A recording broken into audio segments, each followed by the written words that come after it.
Hey guys, welcome back to my channel. And if you are new to my channel, welcome to my channel. So I've been absent on YouTube for like over a month now because I just really needed to give myself a break after having a baby. Having a baby and having a toddler is a lot more exhausting than I could have ever anticipated. So today I'm going to be doing my labor and delivery story. I already uploaded my labor and delivery vlog. It wasn't very much of a vlog, and I'll like explain that during this video why it wasn't. If you guys want to go watch that, I'll have that link down in the description box below. But before I get into the actual video, excuse me, if you like this video, make sure that you give it a big thumbs up. If you want to see more of my videos, don't forget to subscribe to my channel. And if you want to be notified whenever I upload a video, go ahead and turn on those post notifications down below. My comments are on. They're not turned off yet. YouTube hasn't done me like that yet.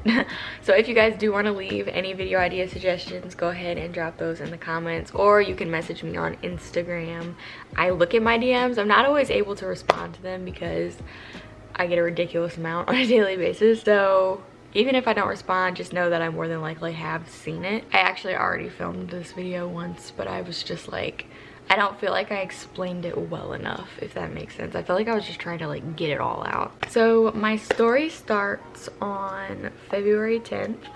I was 38 weeks and 6 days pregnant at this time. I was already 5 centimeters dilated. They checked me at my appointment right before then. So on February 10th, I woke up around 7:40ish in the morning. I remember specifically looking at the time. So I woke up because I had a really bad cramp in my lower abdomen. This was not strange to me because like it didn't like set off any alarms in my head like, oh my god, this is probably a contraction, because every single morning when I wake up, I had a really bad pain just like that in my lower stomach, because I like to sleep kind of curled up in a ball. So when I sleep like that, and you know there's like a giant person inside of you, it like pushes them into your pelvis, and so obviously it's going to cause pain when you like try to stretch yourself out. So that's honestly just what I thought it was. It wasn't strange to me at all. So after I had, you know, moved myself and like repositioned and laid a different way, I was trying to go back to sleep because, you know, it's still really early. Sariah was still asleep at this point, and I'm like, what do I need to be up this early for if she's still sleeping? So yeah, I was trying to go back to sleep, and then I felt the pain again, and I still didn't think anything of it because again, like I just usually hurt like that in the morning. So I was like, oh, this is annoying, let me just try to get comfortable again. And then it went away, and then it happened again, and it hurt worse. Like every time it hurt even worse. So then I was like, okay, wait a minute. So then I sat up on the edge of my bed and I was thinking to myself, and I was like, are these contractions? Because let me just say, these contractions were not like a specific amount of time apart like they're supposed to be, or like they were when I had Sariah. When I had Sariah, I knew that they were contractions instantly, even though they didn't hurt that bad, because they were exactly 5 minutes apart, exactly 3 minutes apart, exactly 2 minutes apart. Like there was no like 6 minutes, 7 minutes, 4 minutes, 2 minutes, 8 minutes, like the contractions that I had when I had Luna. So I was sitting on the edge of my bed and I was just kind of like waiting for it to happen again, and it was taking a really long time. So I was kind of like, you know what, maybe it was just because I was laying down. And then it happened again, and even stronger than the one before. So I was like, I don't know. And I was like, I don't know. I don't know. So I went to go talk to my mom, and she was downstairs getting ready to leave the house. So lucky that I got downstairs and talked to my mom when I did. So I go downstairs, and at this point it's like 8 o'clock in the morning, and I'm like, Mom, I think I'm having contractions. And I'm like, I can't tell though, like it hurts really bad, but I don't know because they're not consistent. And so I'm sitting in the living room, and I'm like leaning over the yoga ball, kind of like letting my stomach hang, just trying to like get myself comfortable, I guess, because I just couldn't tell if I was just in pain from her moving or if they were contractions. And so my mom's talking to me, and she's like, well, maybe we should just go to the hospital, because at my last appointment when they checked me, like I said, I was 5 centimeters dilated, and they told me that if I felt like I was going into labor, not to wait around and to get to the hospital because things were going to progress very quickly. And so my mom didn't want to waste any time, so she told me to get my bags. I got my bags and we got in the car. My mom was already having to leave the house because she had to go get my brother from school. So my brother was at school, which is like 15 minutes away from my house, in the opposite direction of the hospital, which is 45 minutes away from my house. So that added on a whole 30 minutes to that. Like I said before, every time I had a contraction, my contractions hurt a million times worse with every contraction. So it was pretty obvious to me at this point that I was going into labor. So we get into the car, we get Sariah in the car, we get my bags in the car, and we pull out of the driveway. Now I live about like 3 minutes away from a highway. So it's like you pull out of my neighborhood, you go down this little secondary road, and then you're on the highway. By the time we had gotten to the highway, I was having full-blown contractions. Again, they still were not consistent, which was probably the most annoying thing in the freaking world to me. And apparently it was because I was so far along in my labor and didn't even know it. So we're on the way to get my brother, and my contractions are just getting so bad. And then we pick him up, and then we turn around, you know, and we start heading straight to the hospital. And by this point, I was pretty convinced that I was going to have her in the car. I felt like I could push at any freaking moment. I was honestly so scared. So if you don't know, the hospital that I have to give birth at is a military hospital on base. So we have to go through a gate before we can get to the hospital. Now there was like a lot of stuff going on at this time. I can't remember exactly what, but for this reason, the lines to the gates were so freaking long, like stupid long. So we had to wait a really long time in line. And by the time that we got to the top and it was my mom's turn to scan her ID, I was yelling, screaming, crossing my legs, turned around in the back, or turned around facing backwards in the front seat, because I was really convinced that I was going to have her in the car. I felt like everything was going wrong this morning. I felt like everything was just taking extra long. My contractions were the most painful that they could have gotten at this point. My contractions didn't even get close to this amount of pain as they did when I was in labor with Sariah. So this was just new territory to me. I was freaking out. I thought something was wrong. So my mom goes to scan her ID, right? And her ID falls. And I'm like, oh my God, could one more thing keep me from getting to this hospital? So she drops her ID, and I'm like looking at this guy, because the guy at the gate who has to press a button to open it, he's just staring at her. And I was like, are you fucking kidding me? I'm obviously in labor. I'm yelling in the front seat, crying, turned around like I said.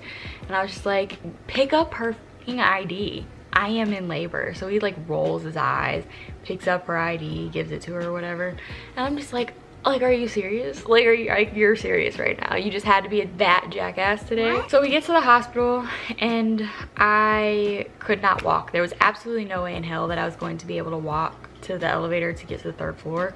So my mom dropped me and my brother off at the emergency entrance, and because we had Sariah, and Sariah cannot go into triage. No children can be in triage.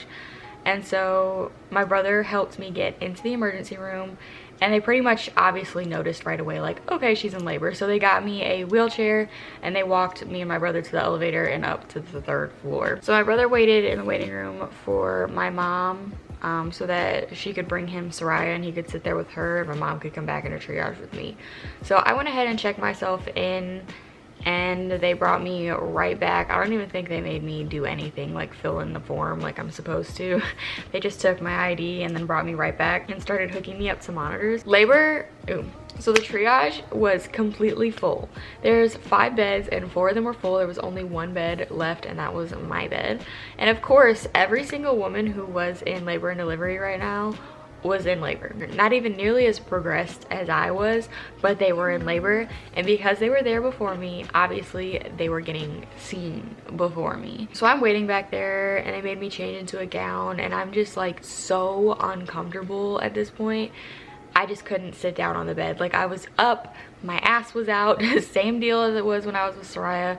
I was yelling, I was crying, I was just like, oh my God, I can't fucking do this. I need an epidural. My mom gets up there, I'm crying to her, yelling. And these are curtains. Like, these are not rooms. It's just one big room, and there's curtains that separate some beds. So everybody can hear what's going on with me, and I'm basically losing it. At this point, I was screaming and yelling. I was yelling and cussing at nurses. I was like, I just need my epidural. The nurses were being so patient with me for as rude as I could say I was being, because I was being pretty rude, I'm not gonna lie.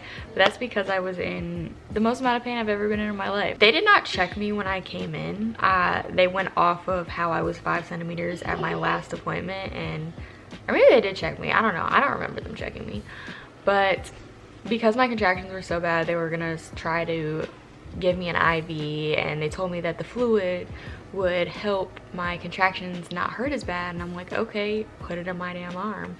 So she gives me the IV, and I'm sitting there, I'm waiting, and my contractions are just getting worse. Like at this point, it was just nothing was going to help but an epidural. I was waiting for a room to be ready for me, a bed, you know, nurses, whatever. They finally have a room ready for me. Michael's about to be at the hospital.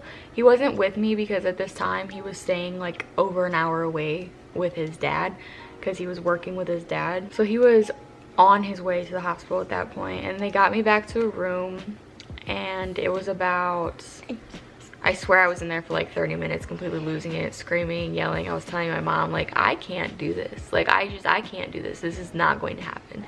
I'm gonna have to do this without, I'm going to have to do this without an epidural at this point. Like, I already see it happening. And my mom is like, no, you're not, you're fine, everything's gonna be fine. She's like trying to be as patient with me as she can, or just like the nurses, because girl, when I say I was a wreck, I was a wreck, okay, a wreck. So I kept asking the nurse, like, how much longer do you think it's gonna be till I get an epidural? Like, I really cannot do this any longer. And she's like, well, he's in there with another girl right now, giving her an epidural first. And I'm just like, oh my god. Like, I was like, I'm gonna die. Like, there's just, I can't do this anymore, I'm gonna die. So, you know, time goes by, he comes in, and he starts doing things pretty fast because he can see how much pain that I'm in. And he's trying to rush, he's trying to like hurry up and read through all the like side effects and things that I have to acknowledge on the waiver before he can actually give me an epidural. So I'm like, yes, yes, yes, yes, I understand, give me the goddamn epidural. And so at this point, my contractions were just so bad that I couldn't bear them anymore. I couldn't sit still, I couldn't stop crying, I couldn't stop yelling. I felt like I couldn't breathe. They were, for whatever reason, they felt like they just wouldn't stop. So I'm telling the nurse, like, I don't think that it's gonna stop, like, it's not stopping. And she's like, why? I'm like, why won't it stop? And she goes, baby, this is just a normal part of labor, you know, blah blah blah. But obviously I needed to be able to sit still so that he could give me an epidural. So he prepped everything pretty quickly. Usually it's supposed to take like it's like a 30-minute long process, but he was doing everything he could to get me that epidural. And so I'm sitting there and I'm having a hard time sitting still, and then it finally stops. Like, I swear to God, we waited for like 8 minutes for my contraction to stop. And then he finally starts, you know, cleaning off my back, giving me the numbing shot, and then right when he starts to stick the tube into my spine, I start getting the same kind of contraction again. And I'm like, oh my god, I'm gonna end up being paralyzed because I don't think that I can sit still through this. So I'm sitting there holding her arms, she's holding me, and I'm like, this is ridiculous. Like, I'm gonna end up paralyzed. Like, I'm not gonna be able to sit through this.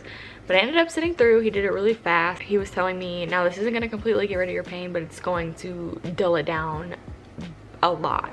So after like 2 more contractions after having it, every contraction started to hurt a lot less. And he waited to make sure that it would. And I was like, yeah, okay, it's fine now. I'm like, they're bearable at this point. And so he's talking to me about it, and he's like, okay, here's a button to press if you absolutely need to. You can press it after this time and it'll administer more of the medicine. And I was like, okay, you know.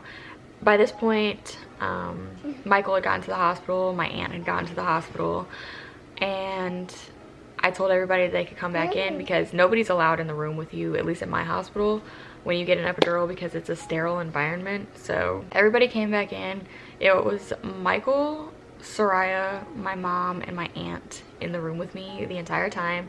Yes, Sariah did get to see her sister be born, which is not something that happens often, and I don't know, I feel like it was a really cool experience. Like, I'm really glad that she got to experience that. So at this point, it was like 10:50, and my contractions were coming back on the left side of my body. And this is the same thing that happened with Sariah.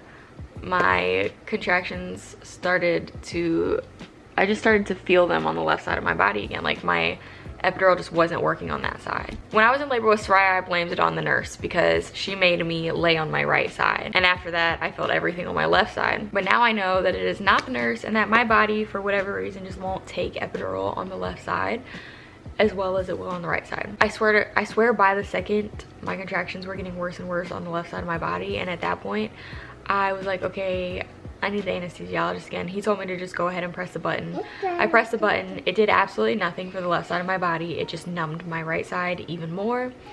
And so I was pretty much feeling everything at this point over my whole stomach. I just couldn't move my right leg. I couldn't feel my right leg, but I could with the left side of my body. And so I was just like, wow, my luck at this point. And a couple minutes go by, you know, I'm holding the edge of the bed and I'm just kind of like, you know what, I'm just gonna pray. I'm just gonna pray that, you know, this shit stops.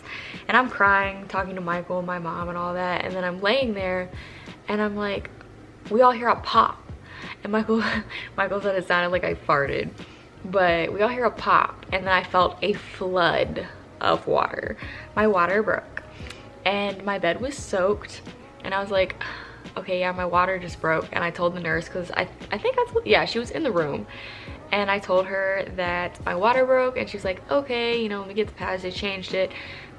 She goes to look, and same thing that happened with Sariah when my water broke. They were like, oh, well, her head's right there. They asked me if I wanted to feel her head, and I was like, sure. And I felt her head right there. It was the grossest thing I've ever done, honestly. Like, that was just not it. I don't know, it was cringy. Most people are like, oh my god, that's so beautiful, but to feel a person coming out of you was just kind of like. So at this point, everything starts moving pretty quickly. They start dropping the end of the bed. A bunch of nurses start coming in and they start lifting my legs up to help me push. Now, because my epidural was not working, I felt literally everything. I may as well have given birth natural. So I had told my aunt to pick up my phone and start recording because I wanted to get, you know, me pushing and her coming out on video. I had probably gotten like 15 seconds of video of me pushing before they were like, oh, are you taking pictures of videos? Oh, if it's a video, you need to turn that off. You can take pictures. And I'm just like, whatever. But, you know, at least I got a little bit, and we got pictures of her coming out, which if you go and watch my labor and delivery video, you will see those pictures and the video, obviously. I pushed maybe 2 or 3 times and she was out. Oh my god. Literally, again, I felt everything. The shoulders were probably the worst freaking part. I pushed her out at 11:03. She weighed 7 pounds 13 ounces. She was a big baby. And she was 21 inches long. She came out with blue eyes and light brown hair, to everybody's surprise. After I had her, I was hemorrhaging, but they didn't want to tell me that I was hemorrhaging. They were just kind of like, oh no, you're just bleeding a little bit extra, you know. We're just trying to get it to stop. So they didn't, you know, they didn't want to freak me out, but I was hemorrhaging. So they started me on Pitocin, and they put like 5 little pills up my butt. I don't know what they were, but it was something to help me stop bleeding. They pushed on my stomach for a really, really long time after having her. I was honestly starting to get really worried because I was just like, I feel like I should be getting up to go pee now. After they like pulled out my placenta, because I didn't have to push it out this time. I pushed it out with Sariah, but they pulled it out. They pretty much stopped the bleeding, you know. It didn't completely stop, but they stopped it from being as bad as it was. And then I got up to try to go pee, and I couldn't pee. And I was kind of concerned about that because after I had Sariah, I peed immediately. But I ended up peeing when I went to my room, like when they moved me to my own room. And then that was pretty much it for my labor and delivery story. I would show you guys her right now. I really wanted to, but she's actually sleeping with Michael over there right now. And I don't want to wake her up. So maybe that'll be my next video, is I will introduce her to you guys. I will also do a full name reveal. I have revealed her name on my Instagram, which you can find in the description below, but I have not revealed her middle name. So with all that being said, I hope you guys enjoyed this video, and I will see you guys in my next one.